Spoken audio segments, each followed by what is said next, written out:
Okay, don't rush, my friend. I will explain how this build works one by one, because you know there's a lot of layers here, and layer by layer we're becoming stronger and stronger. You know, we layered like an onion. Okay, I'm turning off all my passives for now and answering the main question in commentary.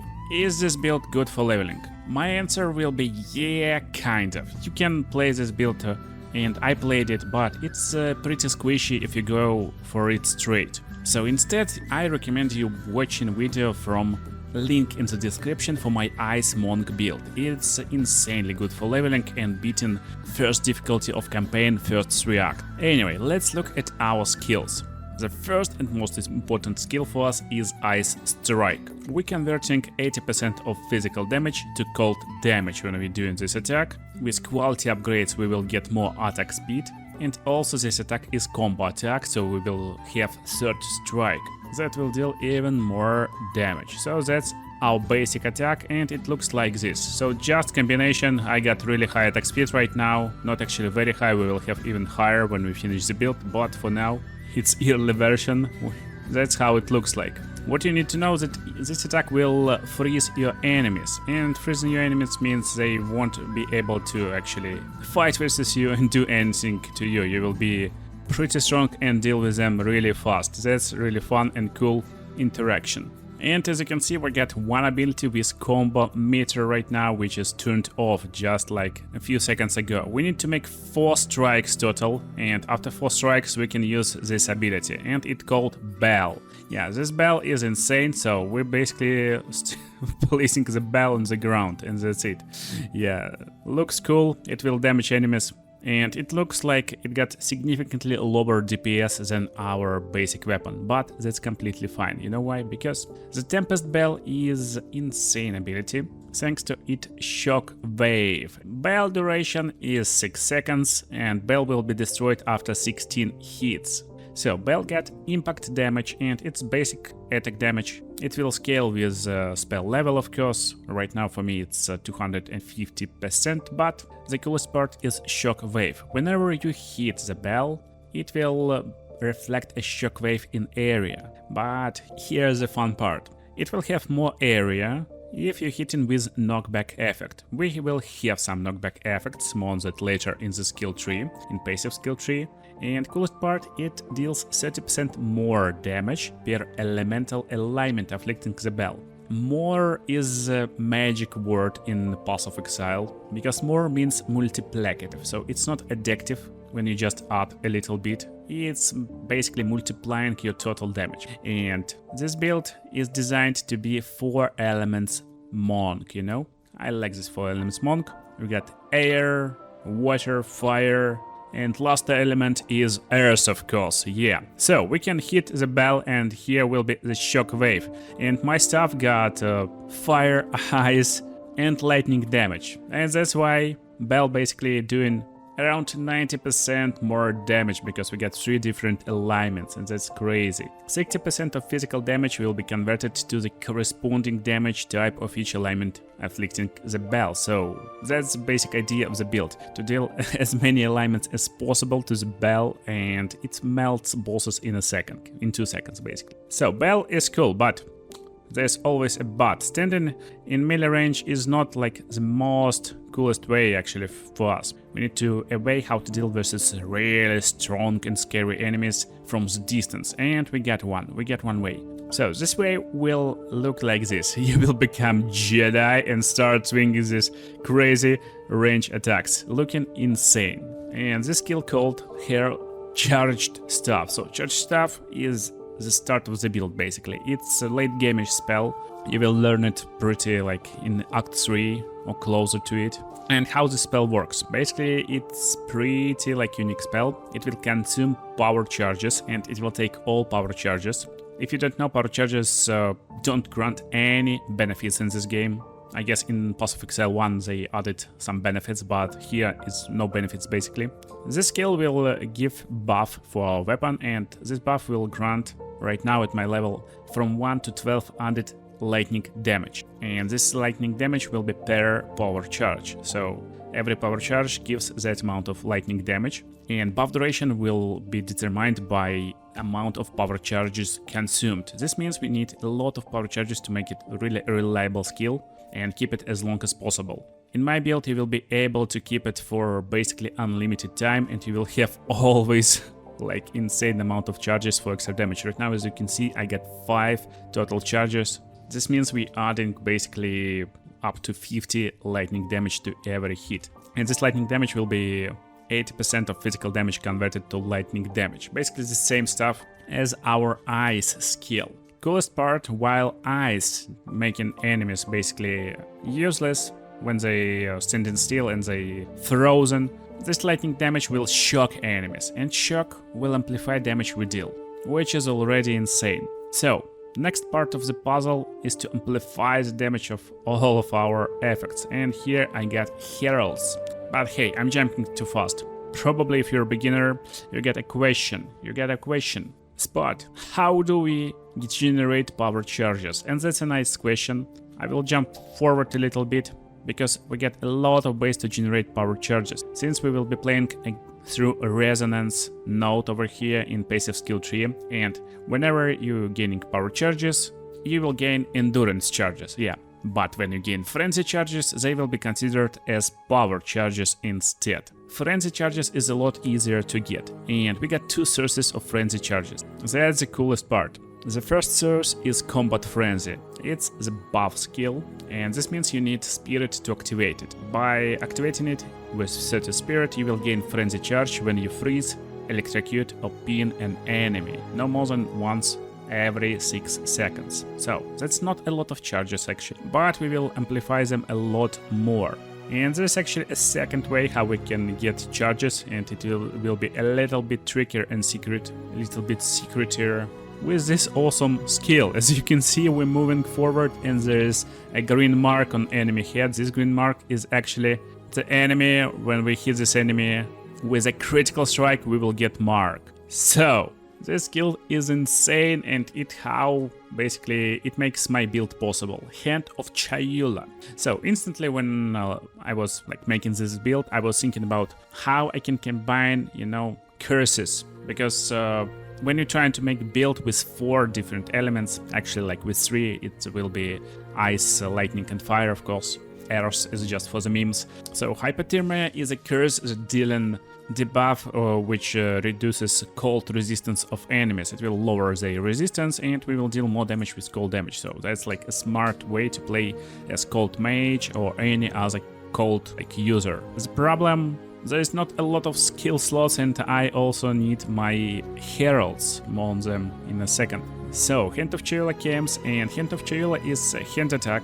You will go into melee range, and you will start applying curses and marks that you insert here. So here it's not support gems, it's actually spell gems. And I got hypothermia here, which reduces cold resistance, conductivity, which reduces lightning resistance, and sniper's mark. Sniper mark is the last piece of the puzzle how we can get a lot of frenzy charges, aka power charges in my build. So this mark stays on target when we deal a critical strike. This critical strike gets us power charge, and it also will be a lot more powerful. So, Herald. Herald of Ice and Herald of Thunder is important heralds, as well as Combat Frenzy. When you beat the game, you will have just 100 spirit. That's why for this build, it's really important to find any equipment that will give you spirit. Spirit with at least 90 points can be easily achieved by the end of Act 2. Basically, when you're entering Act 3, you can get it, because you will have around 60 spirit normally, and you just need to find a little bit of gear with high spirit. It still will be playable, but here is my tier list for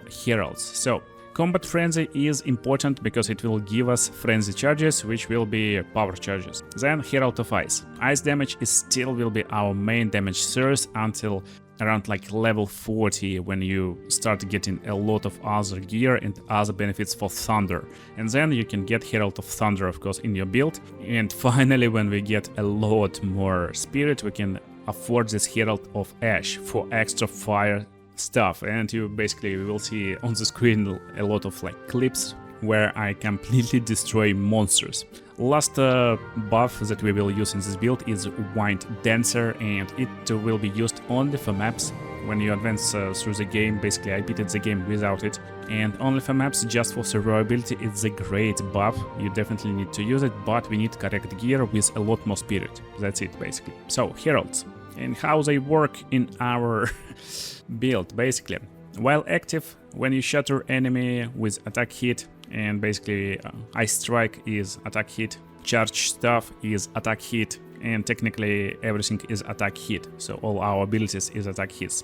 When we shattering enemy, it will cause Icy Explosion that deals attack damage to surrounding enemies. So damage almost 200% right now at level 14, and all explosion damage will be converted to cold damage. This means there will be a lot more damage, like a lot more cold damage. And here's the fun part. Herald of Thunder, while active, killing shocked enemies with attack damage, again we get only attack damage, will cause next 2 hits to release lightning bolts that will deal attack damage to all surrounding enemies. Again, a lot of extra damage on top.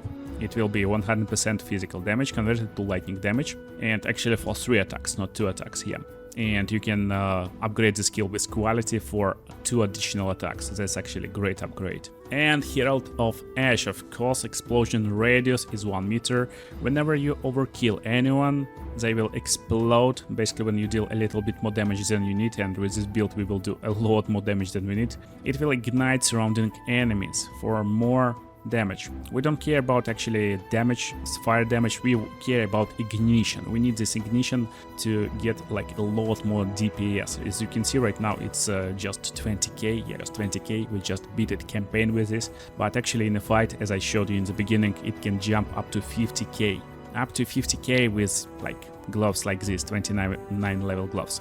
So here's the basic combo, how we start a fight. We need to find some enemy, and how we play the maps, basically how we play campaign, and we need to get power charges. So after doing Hand of Chayula, we closing the distance, we're traveling, and we need to make a hit. So this hit was critical, and we got 3 power charges instantly. So this power charges coming from Combat Frenzy that granted 2 charges because we froze or electrocuted him, but also it was critical hit on Hunter's Mark, so we got 3 charges. And right now we get like 20 seconds to activate it on our shocking stuff. So we're activating this, and we get 4 charges on shocking stuff instead. 4 charges means we will have more duration, and as you can see, we got half a minute of duration. And right now, basically, I'm doing 1 more Hunter's Mark, applying 1 more hit, and we're getting a little bit more of charges back. So we get 1 charge. And right now, we can basically do this once again and once again and once again, get more charges, supply it to our like stick, and technically it will have 5 charges in a second. Yeah, as you can see again. So charges is basically unlimited. What I really suggest you to do is never use your shocking weapon before it actually expires. As you can see, we get like 10 seconds on our shocking weapon charges right now, on power charges. It's like circle, and if I press it, we will have more time with 5 stacks on shocking weapon. That's basically how it works. Every time with my build, when we get at least 1 stack of shocking weapon. Oh, Exile Torp. Oh yeah. That's why you need better resistance in Act 3. But anyway, that's basically how it works. We replenish the shocking weapon all the time.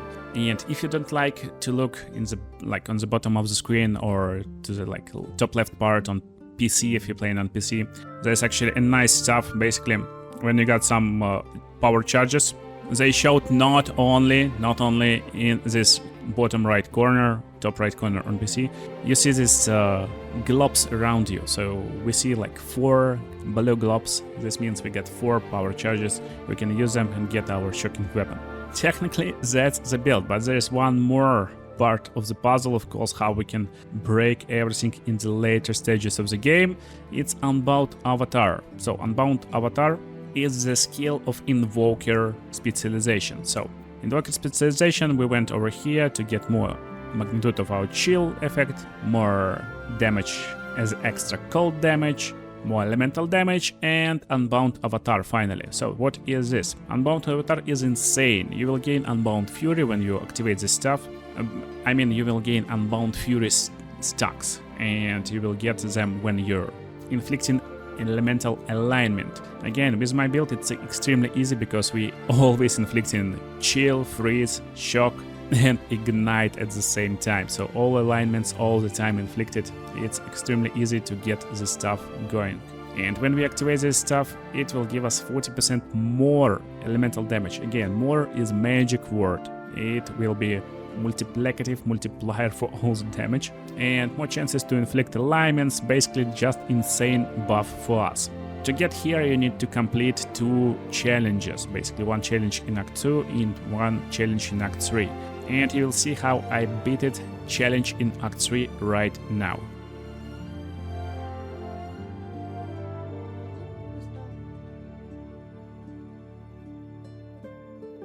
Yeah, that was hard to become broken and powerful invoker. So let's talk about passive skill gems. So first of all we get here Ice Strike, our main ability. First support gem will be Martial Tempo to increase attack speed by 25%. Attack speed is insane for us, and you can check it basically over here on the passive skill tree. So we get 3% attack speed bonus here, just 3%. And 3% gives us 400 more damage right now, 400 more damage per second for my Ice Strikes. 10% increased attack damage will give just a little bit more, just a little bit. So 3% attack speed is insane. 25% attack speed is completely broken. And here's a little tip: when you're crafting your gems sometime, as a beginner you can craft something and you will understand, oh, this gem doesn't work for my skill. Here is a better way. You just scroll until you find your skill, for example Ice Strike, and as you can see there is no attack speed over here, no recommendation, but on PC there is a button on Tumblr on the bottom left, and here we get a button, basically a button to show all. So we need to press this button and we will see every support gem that can be used on this skill and every support gem that can't be used because we're already using this gem. So that's basically how you can do it and see everything we can use. That's nice, a little tip. And basically how this build was made, here's the secret. I just typed over here the word more and looked for everything that can amplify and increase my damage multiplicatively. The next supportive gem is Concentrated Effect. So this will make the skill deal more area damage while having less area of effect. We don't care about area of effect thanks for our charged stuff. It will cover all area of effect that we need. So Concentrated Effect is a great multiplicative damage increaser, basically 40% more damage. That's insane. The next one again is pretty straightforward: Primal Ornament. This will deal 25% more weapon elemental damage, and that's why I'm looking for the weapon with a lot of stacked elemental weapon damage. Basically I like to have a rainbow damage with fire, ice and lightning at the same time. And last I just inserted it because I just unlocked first slot. It's super critical, so actually you can beat campaign without super critical, but it's pretty fun. It will deal increased critical damage but will have less critical chance. That's pretty fun in my opinion. Another one we can use in this place is Close Combat. It's pretty crazy, and it will deal 25% more damage to enemies within 1 meter of us. Thanks for our Hand of Chayula, of course. That will help us close the distance to enemies. And that's like the coolest part. We can close the distance really fast and just go from enemy to enemy like one by one. You just combine Hand of Chayula with your strikes and that's it. So, the next one, Tempest Bell. I'm still thinking about last slot. Right now I get Rage over here and it will grant 3 Rage on melee hit and Font of Rage. Font of Rage is late gameish stuff, but still it's really powerful. You can live without it, but it's really nice if you have it. So this will create aura that will generate Rage. So why Rage? Rage is insane because Rage will give you 1 more attack damage. More, again, magic word here, more. So already we got like insane stacked damage, elemental damage, and all damage is multiplied by word more. That's like crazy how like powerful this is. Then we get charged stuff. So for charged stuff we get Conduction, which gives us more chance to shock. Again, great to get more frenzy charges and other benefits for our skills. Then we increase in magnitude of shocks inflicted with support skills, with this skill basically. But the skill will have less shock duration. We don't care about shock duration because we will inflict such many, so many shocks with our attack speed, so we don't care about duration at all. But I used persistence to increase effect duration. So basically shock duration is less, but skill effect duration is not shock duration. Skill effect duration is how much time charged stuff will be basically charged, as far as I understand this stuff, and it looks like it actually stays with us for a really long time, for just like plus 2 seconds per charge, something like this. Hand of Chayula, you already knew it. It's hypothermia, conductivity, sniper mark. It's spells, not skills. Combat frenzy, we got profusion to have a chance for additional charge of power charge, basically. Herald of Ash, right now it's having like nothing because I don't have spirit to get anything, but I will insert something for health regeneration and basically some supportive stuff. But here is the most important ones. Herald of Ice, we need to have magnified effect to have more area of effect. So basically it will explode for a lot, like more radius, will deal damage to more persons and probably destroy them, will like deal a lot of cold damage, will blow them up and they will blow other guys. So that's basically like chain reaction of explosions when you destroy at least one enemy in a pack. Cold penetration, again, we can slap it on ice strikes early game, but right now I think Herald of Ice really got nice benefiting from cold penetration, and we just need a lot of DPS over here in ice strikes. And last, I don't know, probably that's better gem for Herald of Thunder. I don't have slots right now, but attacks will gain 35% of damage as lightning for 3 seconds when you're killing shocked enemy with supported skill. I don't actually sure, I'm not sure how this stuff is working, but probably it's working.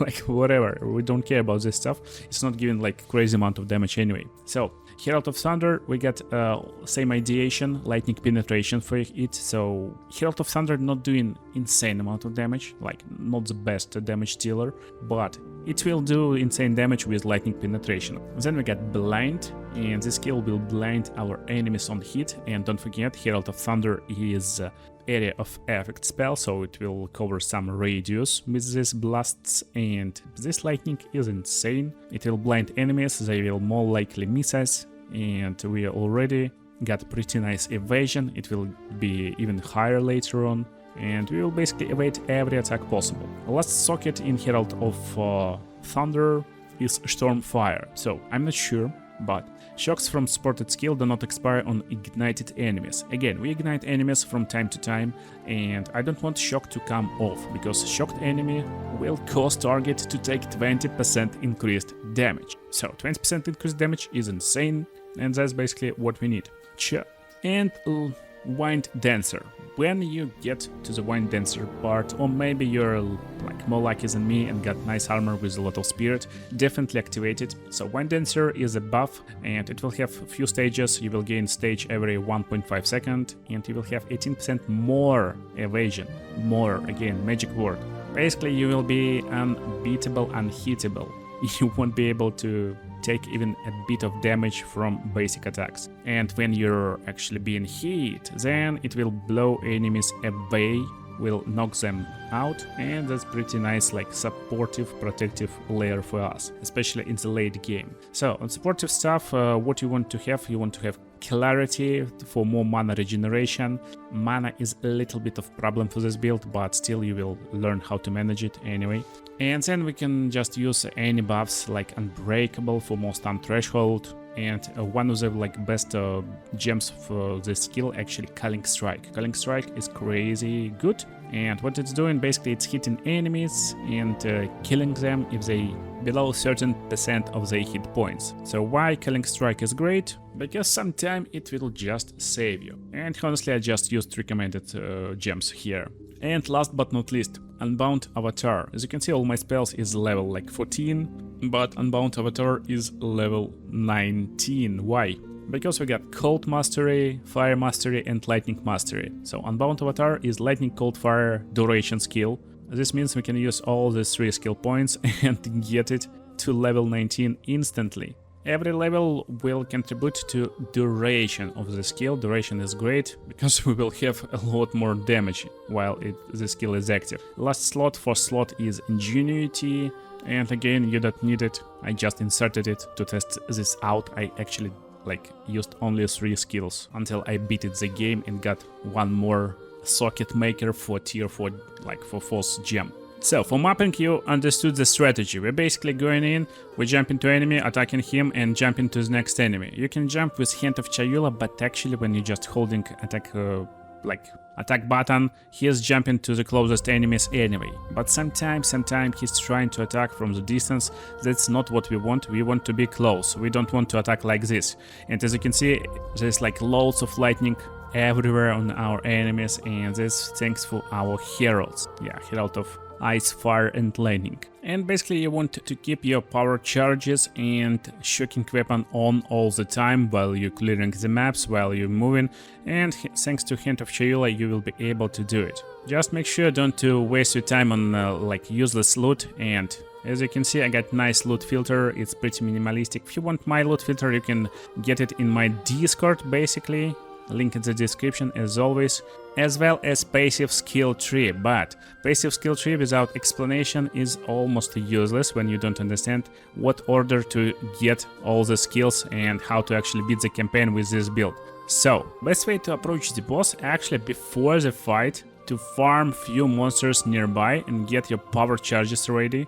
And then actually, if you get these power charges, just keep them as long as possible before entering the boss room. So it's also nice to have Unbound Avatar to multiply our damage by a lot. So go, bro.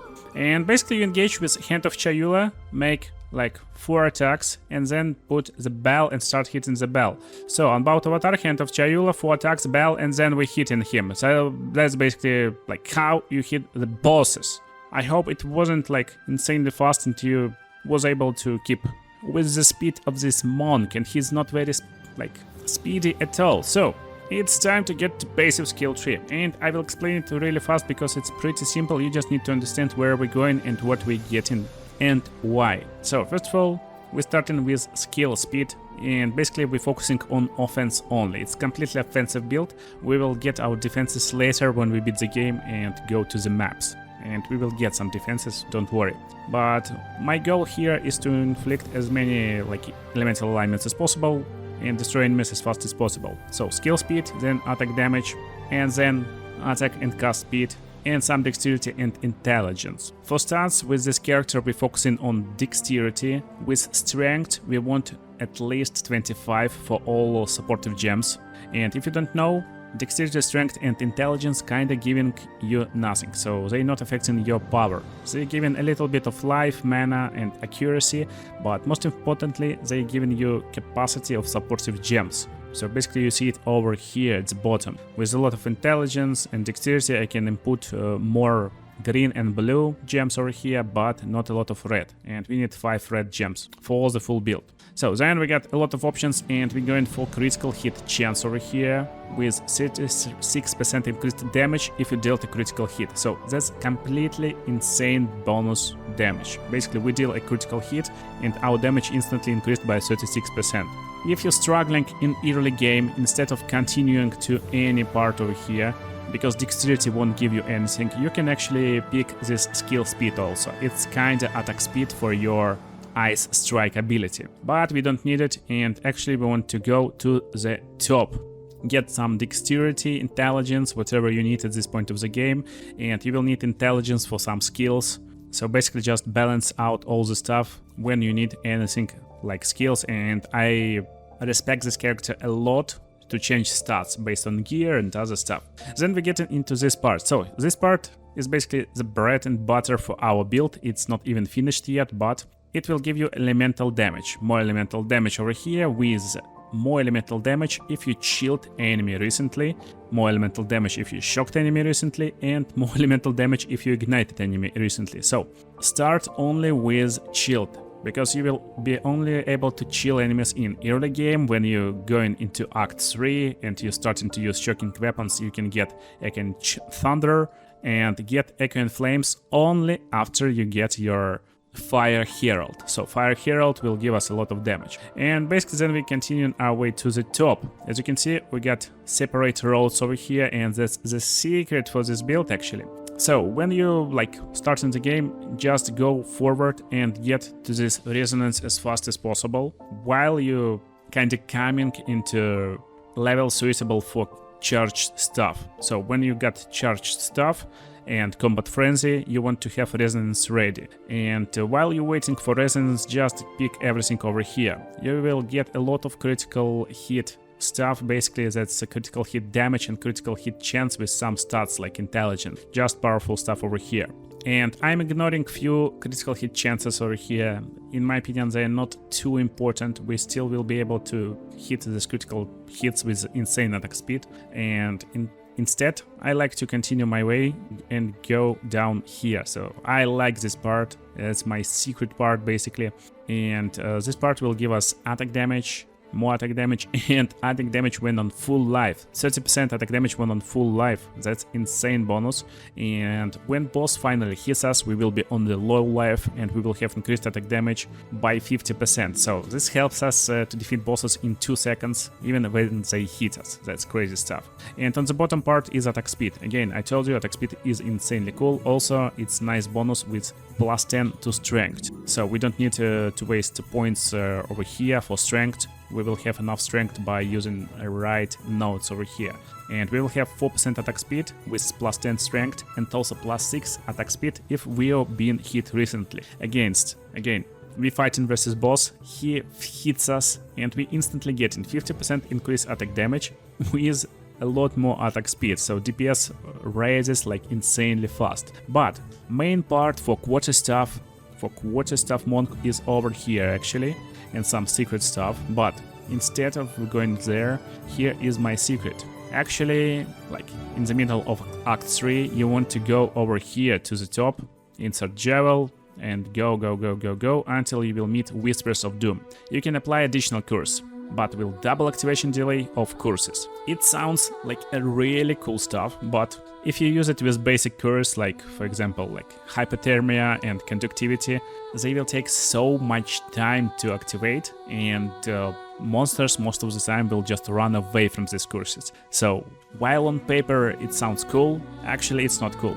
But we basically countered this stuff with Hand of Chayula, of course, and Hand of Chayula will apply these curses instantly. Again, why we need this? Because if you don't know, curse is a debuff, and by default target can have only one curse, so we can't activate lightning and ice curse at the same time.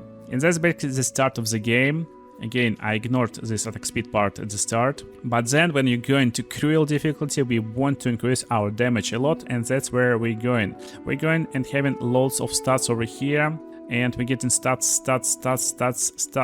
Yeah, we completely going past this quarter stuff part. And again, it sounds like a cool idea, but you will need a lot of intelligence and dexterity in the Act 3, in Act 1 Cruel, and instead we want to have extra stats and get to this Herald damage. Yeah, that's completely like insane note, I like it, and you will have 12% increased damage while affected by Herald. So we are affected by Herald, and as you can see we get increased damage.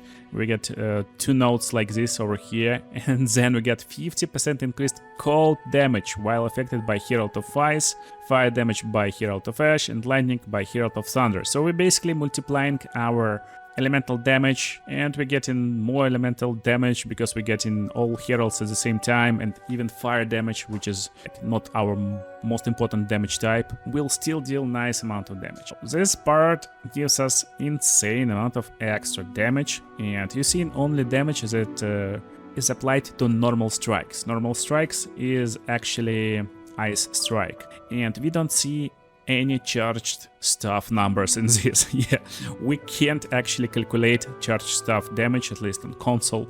So like, I'm not on console, I'm just playing with joystick, like a lot cooler with controller.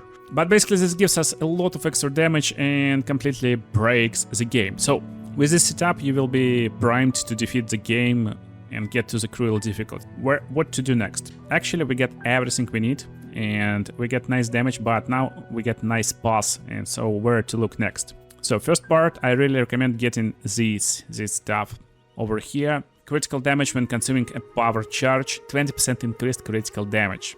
Once again, so just crazy amount, and +2 to maximum power charges. That's like insane. So our shocking weapon will have 2 extra charges, and then we get in over here, getting quarterstaff speed and going to the bottom part as fast as possible. Quarterstaff skills will consume additional charge, but will only count as consuming additional charge. So for example, you got like 2 charges, you activate it, you will get 3. That's why we can have it basically for unlimited amount of time. And here we get just nice critical damage bonus, critical hit chance, also critical damage bonus over here is a nice part to increase our damage. And here is more attack speed, and also a critical hit will knock back with quarterstaff. Knockback is insane because knockback will make Tempest Ball more powerful, Shockwave will be affected by knockback and will have more area. And that's basically the level you should be at, around like finishing Act 1 on Cruel probably, and he will already destroying the game. So where to look next and what to have more? Of course you need to find a way to finish elemental damage over here. It's just too powerful not to have it, but I don't have it right now. Then we get this attack speed part over here, and also reduce cost of skills. Again, as I told you, mana is a little bit of problem for this build. Reducing cost of skills is a great way like for us. Then insane damage part over here. Critical damage bonus, chance, damage bonus, and more critical damage bonus if you dealt a non-critical hit recently. So like pretty powerful critical hit stuff. But funnily enough, on the paper it looks like the same damage per second. On the paper it actually will have like insane criticals, but still. On the paper this flow state is not worse actually, and will give you some mana regeneration. So for protection, I really like suggest you getting this evasion and energy to increase evasion and energy shield, and basically that's like insane part with a lot of energy shield and evasion just with 3 points, 3 levels, and then step like mist, 4 movement speed, mana regeneration, and some dexterity and intelligence. Pretty nice stuff. So another stuff that we can get is actually over here. Increase power charge duration to keep them for more time. Sometime you need it, probably on maps, but I never had problems. But we'll have increased critical damage bonus if we gained a power charge recently, +1 to maximum power charges. It will increase power just by spending 3 points over here of our charge stuff with more power charges, more critical damage, so pretty like nice part over here. But where I'm going actually. So at the end of Act 3 I understood I need a little bit more evasion. So I started over here and got evasion, then 30% increased evasion rating and 8% dexterity. It basically gives us +5% evasion with pretty basic gear. You can get it even better. But that's nice protection stuff, and then I'm going forward to get more dexterity over here, but dexterity giving us nothing here. No. Actually, we will get 1 more point in dexterity over here, and then we're getting +5 dexterity and increased attack speed. Again, that's not a lot, but still. We get 3 parts like this, followed by 1% increased attack speed for every 15 points in dexterity. By this point, I will have around 300 dexterity and will have +20% attack speed more. This will completely like destroy every enemy we will meet. And that's basically it for offensive part in my opinion. And for defensive part, I like this part also. Increase evasion rating and maximum energy shield. So like a lot of notes like this, followed by 50% increased evasion rating if energy shield recharge has started in past 2 seconds. And while you have energy shield, you will have 30% increased evasion rating. Basically keep energy shield alive and you will have nice bonus to evasive rating. For Acolyte for Invoker, for Invoker we got these parts over here, and then my plan to go bottom to increase critical hit chance. Critical hits will ignore resistances, more critical hit chance, and then elemental expression. So it will trigger on melee critical hits and will create fiery explosion, bolt, or icy wave. I think it's cool, it's fun. It completely sticks to the idea of the build of monk of 4 elements. I hope you enjoyed this build and you will have blast playing it in Path of Exile 2. Make sure to watch other cool videos on the screen right now and see you there.